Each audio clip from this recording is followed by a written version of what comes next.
Okay? The F words that this book goes through, the topics, it's all F words. Get your mind out of the gutter.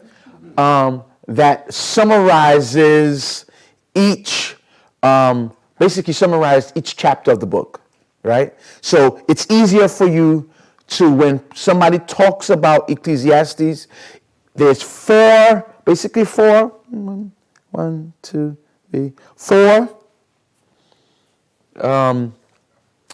topics, beginning with F, that summarize Ecclesiastes.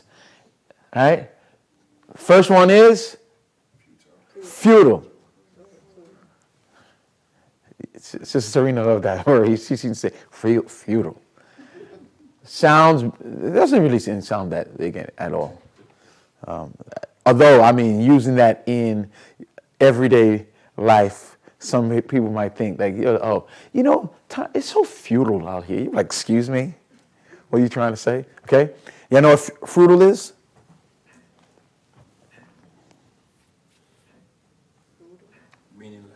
Meaningless.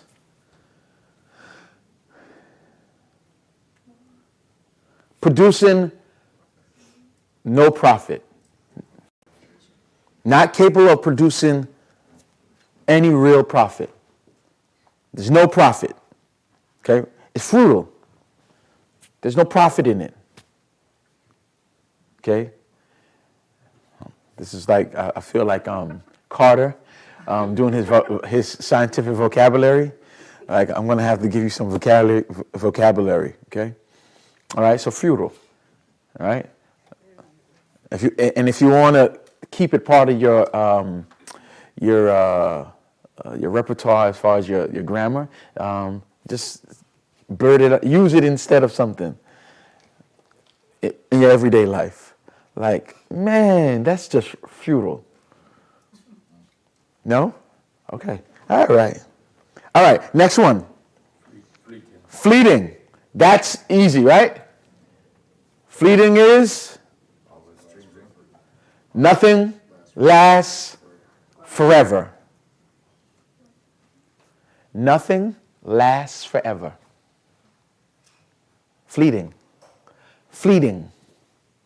Time, moments are fleeting. Life, nothing lasts forever. Now, while I'm saying this, if you've been reading along with me, you've seen this summary, right? When he talks about generations. Generation comes, generation goes, time, life, generations. Everyone in here is fleeting. Nobody in here lasts, nothing lasts forever. All right. Next one. Fickle. We're going to see that tonight. We're going to talk about fickle. The fickleness. Right? Fickle is changeable.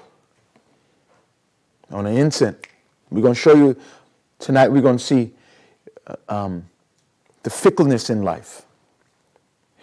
You see it in people. People are fickle. You've heard that, okay? They're changeable. Today, they're great. The next minute, like, what?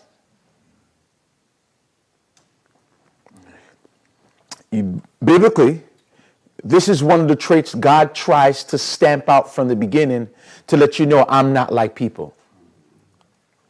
You know the verse? I'm the same. That's right. God goes out of his way to make sure you know I'm not like your neighbor. Right? God is not like man. Right? He goes out of his way to prove to you, get with me. Right? Because I'm going to be here. See, when you go all around the world, I'll be right here. All right? And the last one. Fragile. fragility, delicate, easy to break. Now, think about it. If you have fickle and fragile people, change easy and they break easy, whew. Now, if you put it all together, there's no profit in them.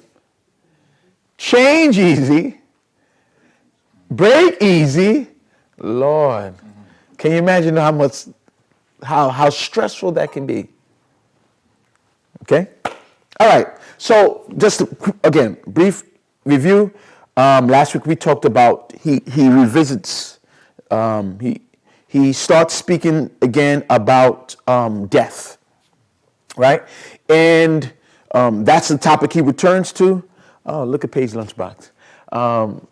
That's the topic that's the dad in me. And we discussed a part of it saying that God has all of us in verse number 1, that we're all in God's hands. And most of the night we did speak about that. For those of you that wasn't here, well, you wasn't here, right? So I could pick on you a little bit. Hopefully you probably didn't watch. Probably didn't? Yes, I watched a part of it. Okay, man, then I want to use somebody that really didn't see it, because that's the whole purpose of when we say, I'm in the hands of God. It's something that you say that's a wonderful place to be, right? All right. So we learned last week that that's not necessarily a great place. Oh, see, okay. So we learned last week, and I want to quickly go, that when you're in the hands of God, all of us want that. We want to be in God's will and be in God's hands. The problem is, as we discussed last week, then you give over complete control to him. Now you may say, so what's the problem with that? Really? What's the problem is that you have accepted, when you give your life over to God and you put it in his hand, you are signing your name on, I am willing to accept favorable things and some things that might not be favorable. Not everything in God's hand you're going to like. Okay? Not everything in God's hand you're going to like.